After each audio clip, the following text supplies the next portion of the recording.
नमस्कार। जैसा कि आप जानते हैं कि हम हिंदी साहित्य के विविध स्वरूपों पर बातचीत करने के लिए आप सबके समक्ष उपस्थित होते हैं। दोस्तों, जैसा कि आप जान रहे हैं कि हम इस मंच पर हिंदी साहित्य के कुछ प्रमुख रचनाकार एवं उनकी जो साहित्यिक विशेषताएँ हैं उसको लेकर प्रस्तुत हो रहे हैं। तो इस क्रम में आज हम जिस रचनाकार को लेकर आप सबके समक्ष उपस्थित हैं, वह रचनाकार हैं सूरदास। सूरदास के जो साहित्यिक योगदान है, साहित्यिक विशेषताएँ हैं, उसको आज हम देखेंगे तथा यह भी देखने की कोशिश करेंगे कि कौन से ऐसे बिंदु हैं जो परीक्षा की दृष्टि से अत्यंत महत्वपूर्ण दिखाई पड़ते हैं। तो आइए हम कुछ बिंदुओं के माध्यम से सूरदास के जो साहित्यिक योगदान है उसको देखते और समझते हैं। सूरदास, इनका समय 1478 से लेकर 1583 ईस्वी माना गया है। यानी इनका जो जन्म हुआ था 1478 में तथा मृत्यु इनकी 1583 में मानी गई है। जन्म स्थान को लेकर कुछ विद्वानों में विवाद दिखाई पड़ता है। जैसे कुछ लोगों ने इनका जन्म स्थान रुनकता यानी गऊ घाट को स्थापित करते हैं। इसमें श्याम सुंदर दास जी हैं, रामचंद्र शुक्ल हैं, हजारी प्रसाद द्विवेदी हैं। यानी ये लोग मानते हैं कि इनका जो जन्म है वो रुनकता में हुआ था। रुनकता यानी गऊ घाट में।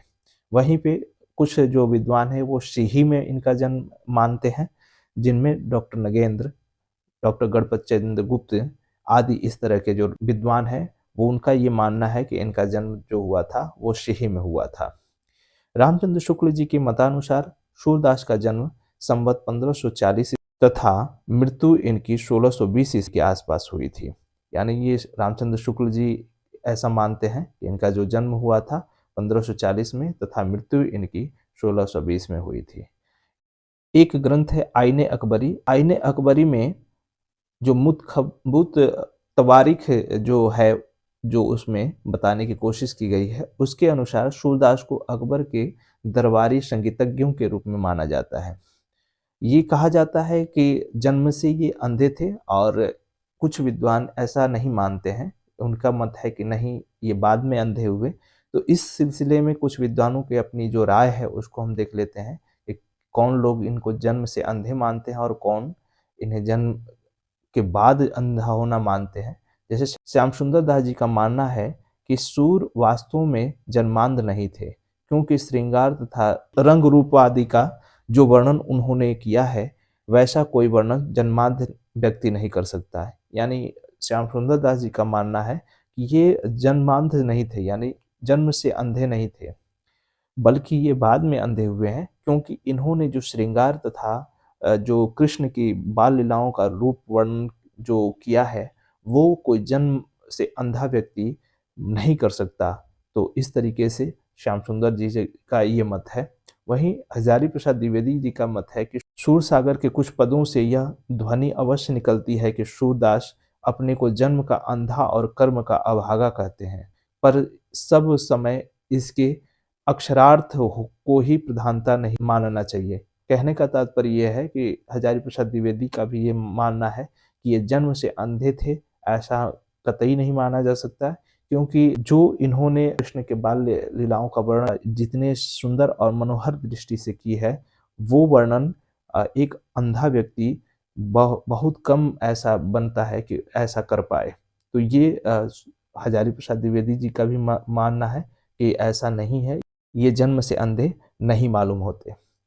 इनके द्वारा रचित कुल ग्रंथों की जो संख्या है वो 25 मानी गई है। नागरी प्रचारी सभा द्वारा प्रकाशित हस्तलिखित पुस्तकों की जो विवरण तालिका में सूरदास जी के 16 ग्रंथों का उल्लेख है। इनमें सूर सागर, सूर सरावली, साहित्य लहरी, नल दमयंती, ब्याहलेव के अतिरिक्त दशम स्कंद पट्टिका, नागलीला, भागवत, गोवर्धन लीला, शूर पचीसी, शूर सागर सार, प्राण प्यारी आदि जैसे ग्रंथ इसमें संकलित हैं। इनमें प्रारंभ के 3 ग्रंथ ही महत्वपूर्ण समझे जाते हैं। साहित्य लहरी की प्रति में बहुत प्रक्षेपांश जुड़े हुए हैं। यानी ये कहा जाता है कि जो भी इनके ग्रंथ बताए गए हैं उनमें जो शुरू के 3 ग्रंथ है, जैसे शूर सागर, शूर सरावली और साहित्य लहरी, इसे ही महत्वपूर्ण माना जाता है, क्योंकि ये ग्रंथ अक्सर इनकी प्रामाणिकता को सिद्ध कराने में महती भूमिका निभाते हैं। वहीं पे शुक्ल जी का मत है, आचार्य शुक्ल जी का ये मानना है कि जो सूर सागर, सूर सरावली और साहित्य लहरी है, यही ग्रंथ इनके मूल ग्रंथ हैं। यानी प्रमाणिक ग्रंथ जो सूरदास जी के शुक्ल जी ने माने हैं, वो 3 ही माने हैं, जिनमें सूर सागर, सूर सरावली और साहित्य लहरी प्रमुख है। कुछ बिंदु जो कहीं न कहीं सूरदास जी के जीवन से और सूरदास जी के साहित्यिक योगदान से जुड़े हुए हैं। जैसे पहला बिंदु है कि सूर की रचनाओं का सर्वप्रथम संपादन राग कल्पद्रुम नाम से किया गया था और ये 1841 में इसका संपादन हुआ था। सूर सागर का उपजीव जो कहीं न कहीं भाग है वो भागवत पुराण का 10वां स्कंद है। इसमें 12 स्कंद हैं, लेकिन जो सूर सागर है उसका उपजीव जो है 10वां स्कंद को ही माना जाता है। अगला बिंदु है कि सूरदास ने सूरसागर में 3 भ्रमर गीतों की योजना की है। यानी जो सूरदास जी हैं वो सूरसागर में 3 भ्रमर गीतों की योजना कहीं न कहीं सृजित की है।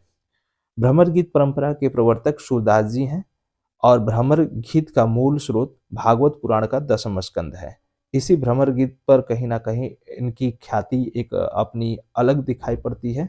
तो सूरदास जी हिंदी साहित्यिक परंपरा में भ्रमर गीत के प्रवर्तक माने जाते हैं और ये भगवत जो भ्रमर गीत का जो मूल कहीं न कहीं तत्व दिखाई पड़ता है, वो भागवत पुराण के 10वें स्कंद में दिखाई पड़ता है। सूरसागर से संबंधित विद्वानों का जो मत है, वो देख लेते हैं। सूरसागर जो इनकी महत्वपूर्ण कृति है। चंद्रपली पांडे का मानना है कि यह लीला प्रबंध काव्य है, यानी भाव प्रबंध काव्य, एक भाव प्रबंध काव्य भी कहा जाता है। तो चंद्रपली पांडे जी का मानना है कि ये लीला प्रबंध काव्य है। हजारी प्रसाद द्विवेदी जी का मानना है कि गीत काव्यात्मक मनोरोग पर आधारित विशाल महाकाव्य है। ये बहुत महत्वपूर्ण है परीक्षा की दृष्टि से और सर्वसम्मति से इसे गेय मुक्त काव्य माना गया है। सूरसागर को 12 स्कंधों में बांटा गया है, जैसा श्रीमद् भागवत गीता में भी देखा जाता है। लोगों के मुताबिक इसमें कुल 4926 पद लिखे गए हैं। इन स्कंधों में ही सिर्फ कृष्ण और सूरदास की भक्ति भावना के बारे में नहीं, बल्कि अन्य भक्तों और भगवानों के बारे में भी बताने की कोशिश की गई है। भ्रमरगीत को उपालंभ्य काव्य भी कहा जाता है, ऐसा शुक्ल जी मानते हैं और शुक्ल जी ने इसे ध्वनि काव्य कहा है। जो भ्रमर गीत है उसे उपालंभ्य काव्य भी माना जाता है और शुक्ल जी ने इसे ध्वनि काव्य भी कहा है। सूर सरावली में सूरदास ने अपने वंशावलियों का वर्णन किया है, ये बहुत महत्वपूर्ण है। जो सूर सरावली इनकी दूसरी जो रचना है, दूसरी जो कृति है, उसमें इन्होंने अपने वंशावलियों का कहीं न कहीं वर्णन किया है। इन्होंने इसमें अपने जन्म का वर्णन निश्चित किया है कि हमारा जन्म कब हुआ था, कैसे हुआ था और मेरे वंश परंपरा किनके यहाँ से चली आती है। ये अपनी वंश परंपरा में कहीं न कहीं जो आदिकाल के चंद्रवरदायी हैं, उनसे जोड़ते हैं, तो ये आप देख सकते हैं।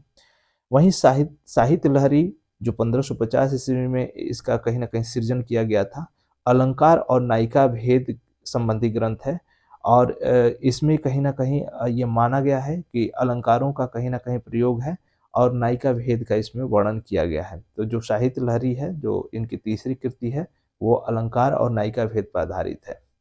साहित्य लहरी का रचना काल संवत 1607 माना गया है, 1607 विक्रम संवत। तो ये ध्यान रखेंगे, इसको ईस्वी में आप बदल लेंगे तो ये मालूम हो जाएगा।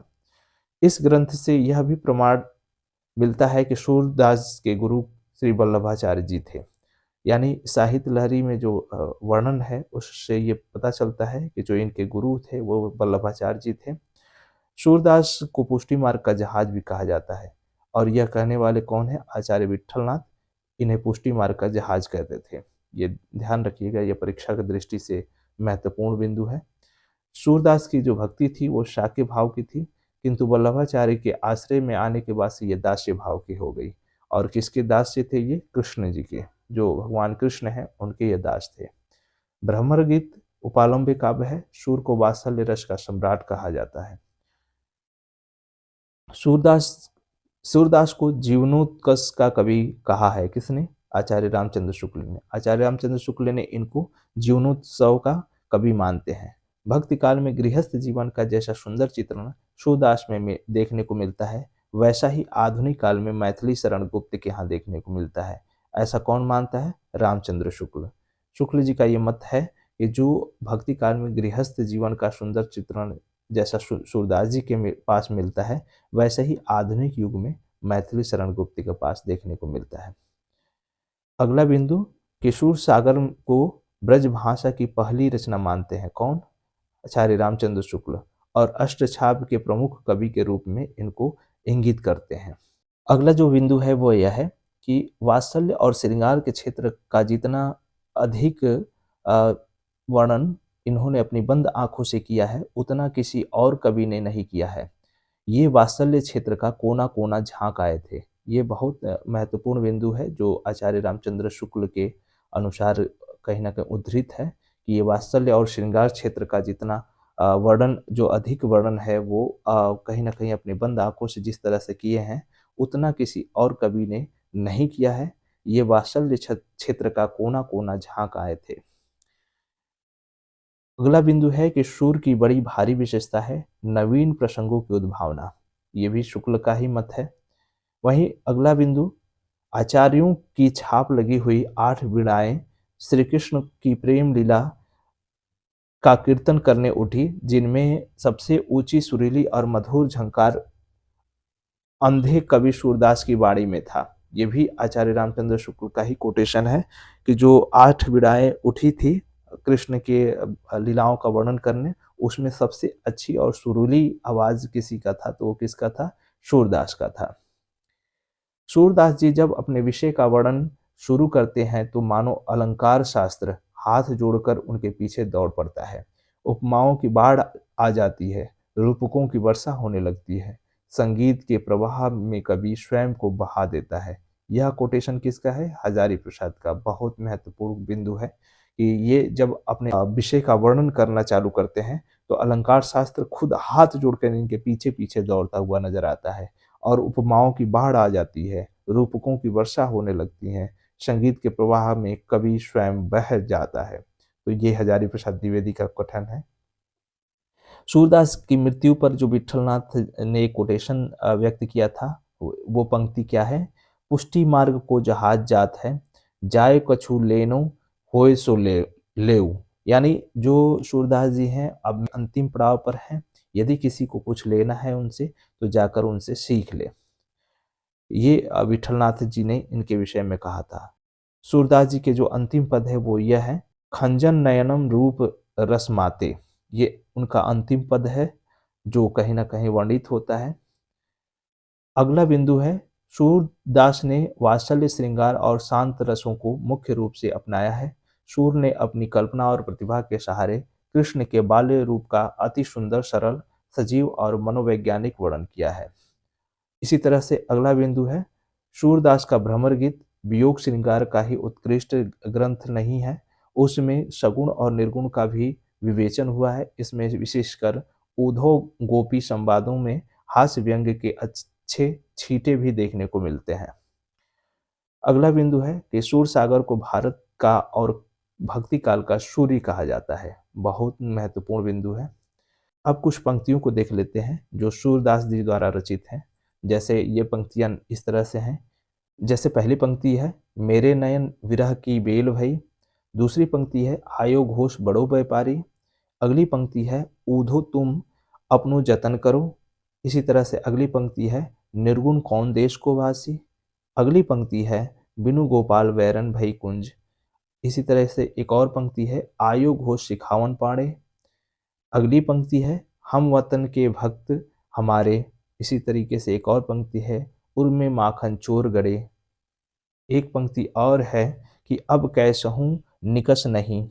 इनकी एक और पंक्ति देखने को मिलती है, वो इस प्रकार है कि नंदजू मेरे मन आनंद भयो, हौ गोवर्धन ते आयो, तुम्हारे पुत्र भयो, मैं सुनी के अति आतुर उठी धायो।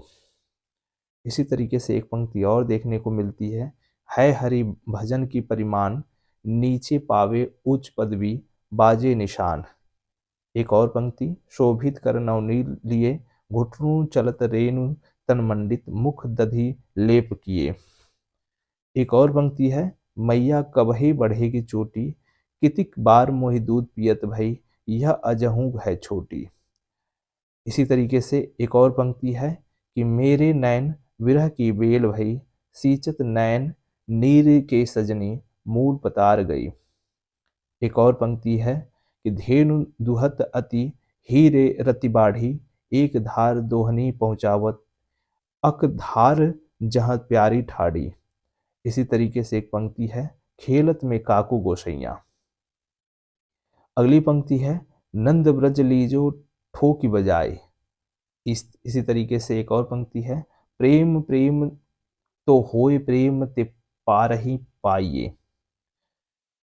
इसी तरीके से एक पंक्ति है कि जसुमती हरि पालने झुलावे। एक पंक्ति और, बिनु गोपाल बैरन भई कुंजे। इसी तरीके से एक पंक्ति और है, पिया बिनु सापनी कारी राती। इसी तरीके से एक पंक्ति है, निस्दिन बरसत नैन हमारे।